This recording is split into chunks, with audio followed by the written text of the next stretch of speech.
Well, Dave, we're here at the CCA workbench, and it's time for the Fish Bites Trading Post Rigs and Techniques. Yes, sir. One of my favorites of all times is the Kid Show, because this is where it all began for us, Dave. That's correct. That's correct. I'm standing on the dock on the same house I live in today, you know. Caught my first fish in the backyard where I live today. So. You're going to make me tear. I know. Let's just keep moving. I know. Well, we're talking about, you know, taking out the little kids and making sure they catch something. And, you know, it's always good if you can find a nice dock somewhere on a lake for the first time, you know, or if you live on a canal or something, a place where you know that there's something down there to begin with.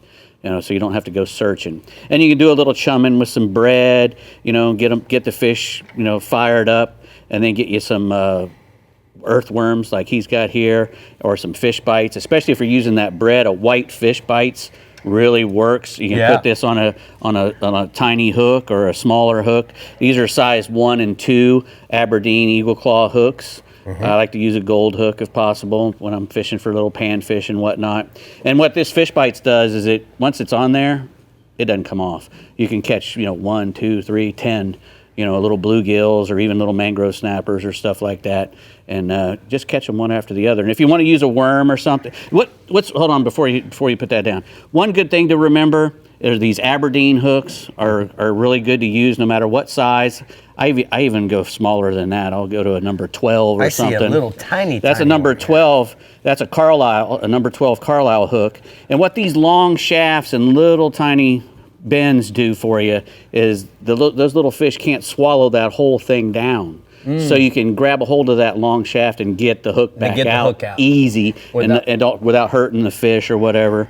And I use that a lot when I'm catching bait to fish in the Everglades. I use these little 12s with a piece of earthworm.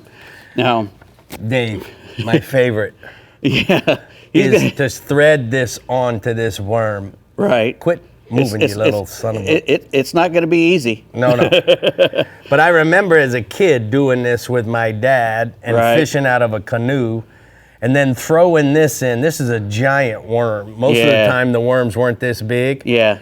You know, but that's why I cut them into sections like this big. That? Yes, that's why I cut them into sections this big, because what happens is, even on this little tiny Carlisle hook that I have here, once you put that hook on there and it comes back out, after the first fish, this thing keeps getting whittled down more and more and more. It's still moving even though you that's decapitated why. Yeah, that's why it's not a big deal. And what happens is, this thing becomes pretty much like a leather sleeve after all the fish have eaten it 3 or 4 times or 10 times even. And you can slide this up and down, because it'll slide all the way up your line. It'll go over the knot and whatnot when you're catching these little fish. And Dave, when you were a little kid, did you eat any worms? No. Would you like to try? No, thank you. Come on, Dave. You disappointed me. And another good thing to do is use a bobber. The kids can focus on a bobber. It's not even so much, and not only that, it keeps them from winding everything up into the rod tip and whatnot. They can watch the bobber and see what happens, because it's an automatic thing. If they see the bobber moving, they know they got a fish. You don't have to worry about it. And that's disgusting. But I'm gonna need some Castaway coffee. I imagine you will, yeah.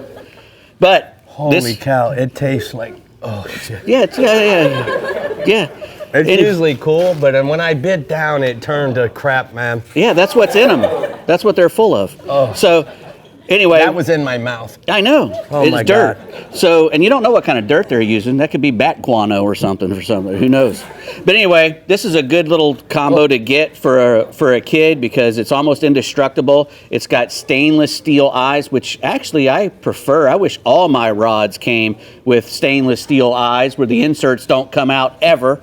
And this is a Penn Pursuit 2500 combo. It's got really good drag washers in it, and it's made out of graphite, so it's really light, and the kids can control it really well. Holds a ton of line, 175 yards of 8-pound test, which is what you want to use. You want to use a line that can break easy. You don't want to use a braided line when you're fishing with the kids. No. Because braid can hurt you and can cut you and whatnot. Yeah. So you want to use like an 8-pound test monofilament or something. It doesn't bury a hook in really deep, which is very important. And you know, when the kids are real little, you might not want to use a rod like this. You could use a cheaper rod, you know, kind of like the ones that we're going to be giving them away tonight, because they pretty much turn into a sword before they become a fishing instrument. Do I have anything in my teeth? Yeah. I have black stuff in my teeth, really? Yeah, a ton of it. Yeah. I'm going to lie. Alex, Alex is our steady camera. Do I have anything in my teeth? I'm good. Bree, am I okay? I've seen Dave like not be able to focus over there, but water and a mint is on the way. Miss I'm not standing Murphy, next I'm to going to you. need a kiss. No.